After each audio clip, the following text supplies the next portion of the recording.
Hello বন্ধুরা, সবাই কেমন আছো? আমি আবার একটা রেসিপি নিয়ে চলে আসলাম। কড়াই তেলটা গরম হয়ে গেলে ফুলকপিগুলো দিয়ে হালকা ভেজে নেবে, তারপরে উঠিয়ে এর মধ্যে শুকনো লঙ্কা, জিরে আর গোটা গরম মশলা দিয়ে ফোড়ন দেব। তারপর একটা মশলা করে রেখেছিলাম, ওই মশলাটা দিয়ে দেব। তারপরে এর মধ্যে তোমার কাঁচা লঙ্কা আর আদা বাটা দেব, কিশমিশ কাজু বাদাম বাটাটা দিয়ে দেব, দিয়ে ভালো করে মিক্স করে এর মধ্যে ফুলকপিগুলো দিয়ে ভালো করে কষিয়ে তারপরে সিদ্ধ করে রাখা কড়াইশুঁটিগুলো দিয়ে ভালো করে কষিয়ে ঢাকা দিয়ে দেব।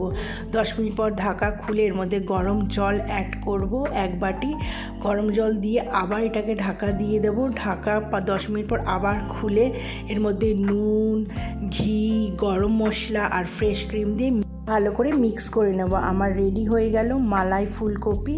তো আমার পুরো রেসিপিটা দেখার জন্য আমার আরেকটা চ্যানেল আছে মিঠুস ওয়ার্ল্ড, ওইটাকে সাবস্ক্রাইব করো। Tata, bye bye.